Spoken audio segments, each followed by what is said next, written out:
Bonjour à tous. Dans cette vidéo, nous vous proposons une petite introduction à l'outil Miro, qui est un outil de collaboration à distance. C'est le dispositif que nous allons utiliser pendant le challenge Low-Tech pour pouvoir partager nos idées, nos inspirations et contribuer à la frise paléo développée par Atelier 21.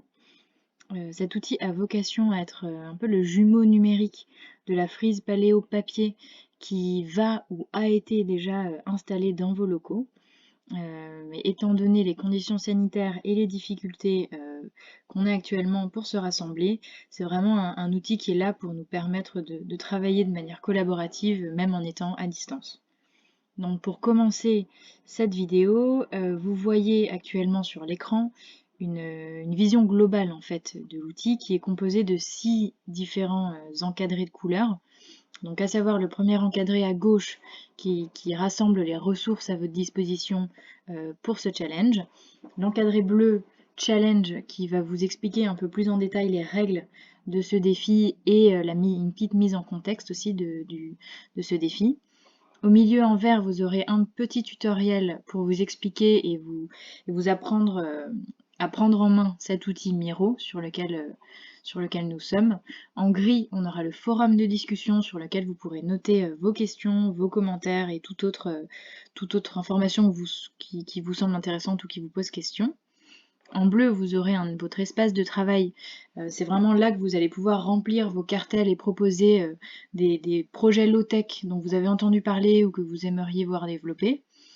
Et la partie jaune, c'est vraiment la partie frise paléo sur laquelle, qui rassemble en fait les différents projets low-tech chronologiquement.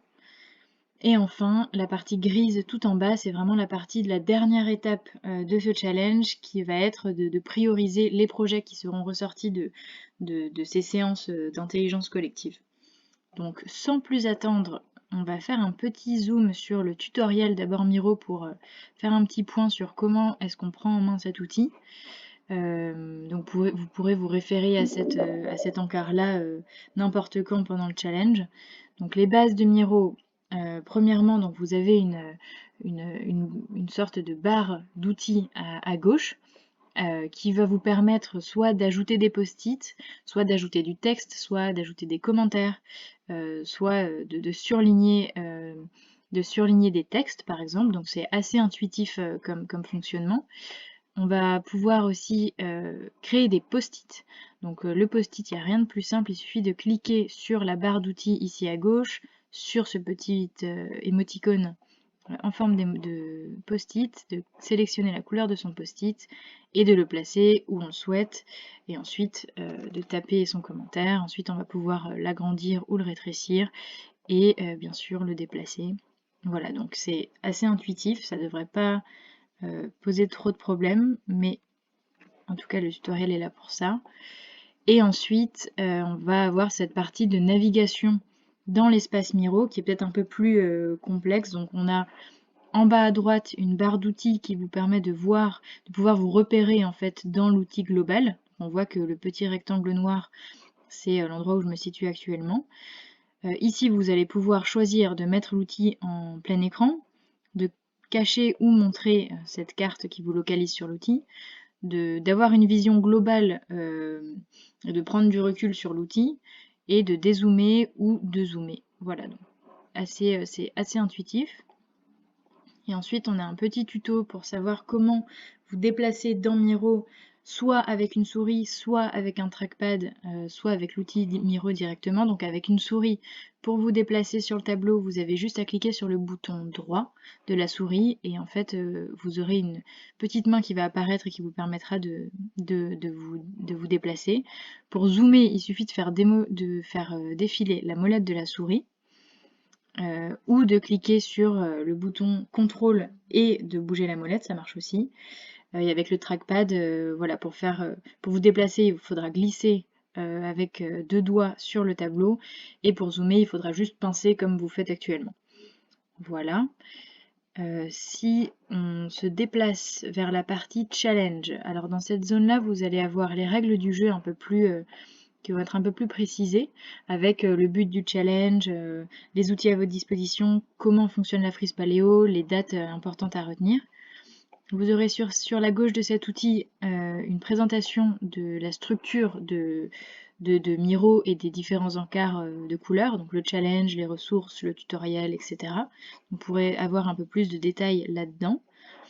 Sur la droite, vous aurez le communiqué de presse officiel du groupe de travail Lotech pour vous donner un peu de contexte aussi et expliquer de quoi part ce groupe de travail.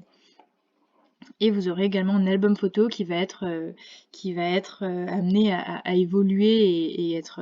On mettra des photos au fur et à mesure des séances qu'on fera ensemble.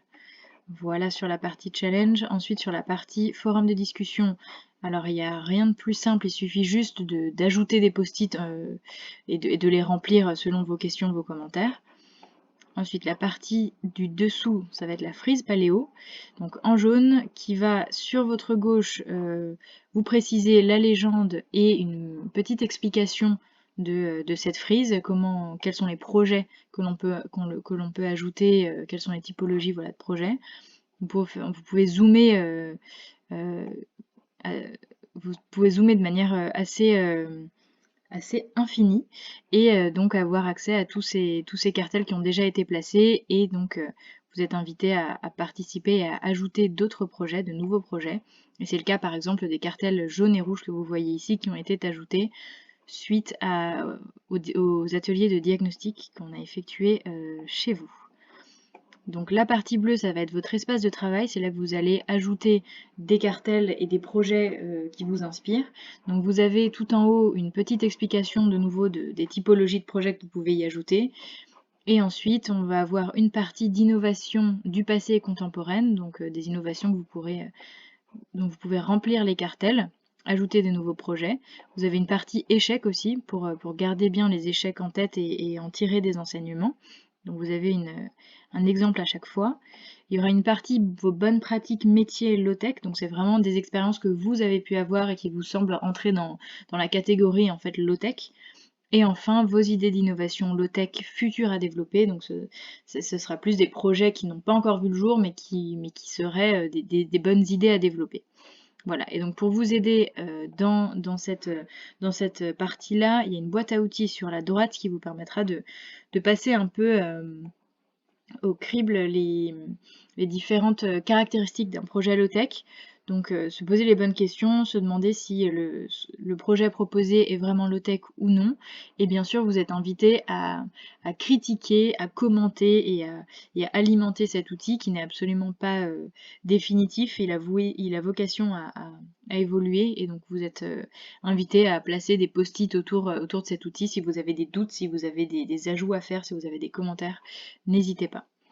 Voilà, et donc pour revenir à la partie ressources, donc dans la partie ressources, vous aurez donc des ressources qui vous sont mises à disposition, la boîte à outils avec l'outil low-tech pour savoir quelles sont les caractéristiques d'un projet low-tech qui suit une démarche low-tech, une partie lexique avec différentes définitions de mots de la tech, un argumentaire pour ou contre le low-tech simplement, et une partie de référence aussi pour vous donner des idées de lecture, de podcasts à écouter, de films ou de documentaires à regarder. Donc bien sûr sur ces ressources, vous pouvez absolument participer et vous êtes invité en fait à y ajouter votre petit grain de sel, et c'est vraiment des outils qui ont vocation à être collaboratifs et à être co-construits, donc c'est pas du tout figé. Donc n'hésitez pas à mettre des commentaires s'il y a certaines choses qui vous semblent inadaptées, s'il y a des choses qui vous semblent incomplètes, n'hésitez pas. Voilà, et pour finir, l'encart gris que vous voyez sur le dessous, ça correspond vraiment à l'étape finale de priorisation de vos projets. Donc vous aurez sur la gauche une explication de ce qui va se passer après le challenge, donc une session de restitution et un comité de sélection. Et ensuite sur la droite, vous pourrez prioriser les projets qui seront sortis de ce challenge selon leur potentiel à être déployés à moyen terme par votre entreprise. Donc voilà. je reviens sur la partie générale. Voilà, donc c'était une présentation assez rapide en 10 minutes de cet outil. Si vous avez d'autres questions, n'hésitez pas à les placer à les inscrire sur le forum de discussion ou à nous contacter directement. On se fera un plaisir de vous aiguiller et d'y répondre. Merci et bon challenge!